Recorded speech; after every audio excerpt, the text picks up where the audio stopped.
Hello friends, మొన్న పెంచలకోనలో శుక్రవారం రోజు కళ్యాణం లక్ష్మీ నరసింహ స్వామికి. ఆ కళ్యాణానికి మేము వెళ్ళినాం పెంచలకోనకు. మళ్ళీ నేను చాలా బాగా జరిగింది కళ్యాణం. అక్కడ వచ్చేసి లోపల అది గుడిలో, స్వామివారి గుడిలో చాలా బాగుంది. కాకపోతే అప్పటికి మేము పోయేటప్పటికి కళ్యాణం కూడా అయిపోతూ ఉండింది. మేము రాజంపేట నుంచి పోయేటప్పటికి సుమారుగా 3 గంటలు పట్టింది మా టైము. ఇంకా 12కు అట్లా వెళ్ళిపోయినాం పెంచలకోనకు. ఇంకా అక్కడ పోయి ఫస్ట్ పోతానే స్వామివారి దర్శనానికి పోయినాం. లోపలి గుళ్ళేకి దర్శనం చేసుకొని ఇంకా అక్కడ కాసేపు కూర్చున్నాం. అక్కడ కూడా చాలా బాగుంది. అన్ని దేవుళ్ళు చూడు ఎలా ఉన్నాయో. ప్రతి ఒక్క దేవుళ్ళు అన్ని బోర్డు వేసి పెట్టుంటారు. నరసింహస్వామిది ఆయన అన్ని అవతారాలు ఆయన స్వామి. ఆ పెంచలకోనలో అయితే జనాలు కూడా బాగా రాజంపేట నుంచి స్పెషల్ బస్సులు వేసినారు పెంచలకోనకు. ఆ రోజు శుక్రవారం కళ్యాణం రోజే మేము పోయేటప్పుడు రాజంపేట నుంచి డైరెక్టర్ పెంచలకోన బస్సు, మాకు వచ్చేటప్పుడు పెంచలకోనని మళ్ళీ రాజంపేటకు పెంచలకోన బస్సు ఎక్కినాం.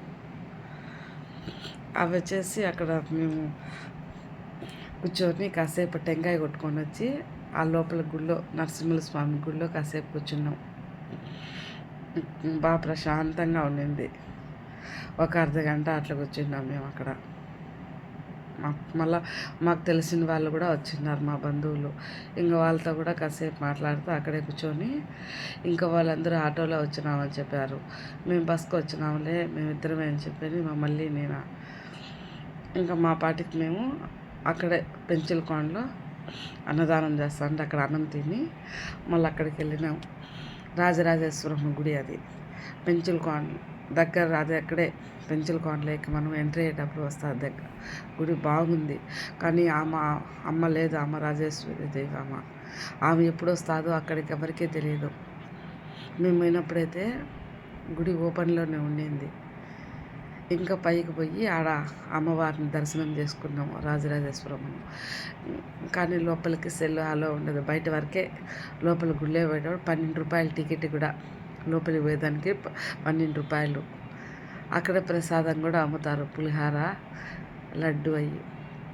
మేము ప్రసాదాలు కూడా తీసుకొని లడ్డు అన్నీ వచ్చినాము.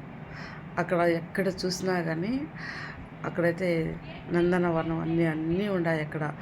ఆ అమ్మవారిని చూడాలంటే ఒక 3-4 గంటలు టైం పడుతుంది. చాలా ఉన్నాయి అన్నీ ఆ అమ్మటి విగ్రహాలన్నీ మొత్తము ఎక్కడ చూసినా అమ్మ ఫోటోలే. ప్రతి ఒక్కసారి అక్కడ ఆవులు అన్నీ ఉన్నాయి. మీరు కూడా ఎప్పుడైనా వెళ్ళినప్పుడు పెంచలకోనకు తప్పకుండా మీకు టైం ఉంటే అక్కడికి వెళ్ళండి. రాజరాజేశ్వరమ్మ కాడికి, ఆ అమ్మవారి కాడ చూడండి, చాలా బాగుంటుంది ఆ అమ్మవారి కాడ. నాకైతే ఆ అమ్మ చూడు ఎంత బాగుందో అసలు. అయితే చాలా మనసుకు చాలా ప్రశాంతంగా ఉంటుంది ఆడైతే కూర్చున్నా. ఆడ ఏ టెన్షన్లు, ఏ ఆలోచనలు ఏం రాకుండా హాయిగా ఉంటుంది ఆ అమ్మ కాడ కూర్చొని. ఎక్కడ చూసినా ఆ అమ్మే అన్నీ, ఆ రాజరాజేశ్వరమ్మే అన్నీ.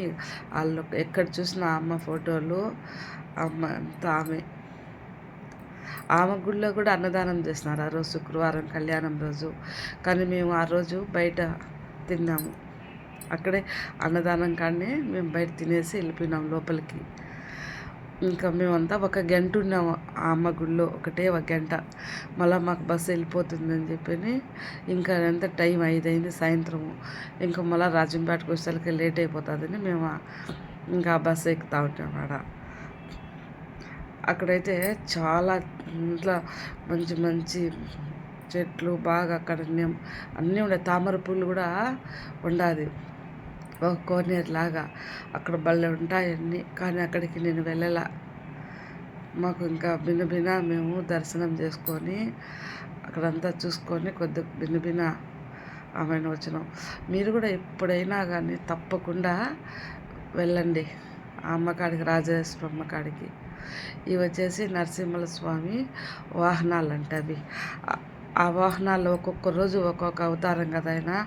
ఒక్కొక్క వాహనం మీద దర్శనం ఆయన ఊరేగిస్తారు ఆయన్ను. చాలా బాగుండేది చూడండి అవన్నీ. అక్కడ ఆ మండపంలో అన్నీ ఆయనకు సంబంధించినటి గొడుగులు అన్నీ పెట్టింటారు ఆడ. నరసింహస్వామి గొడుగులు ఆయనకు డెకరేషన్ చేసేదంతా. ఇది రాజేశ్వరమ్మ గుడిలోకి ఎంట్రన్స్, అది రాజరాజేశ్వరమ్మ.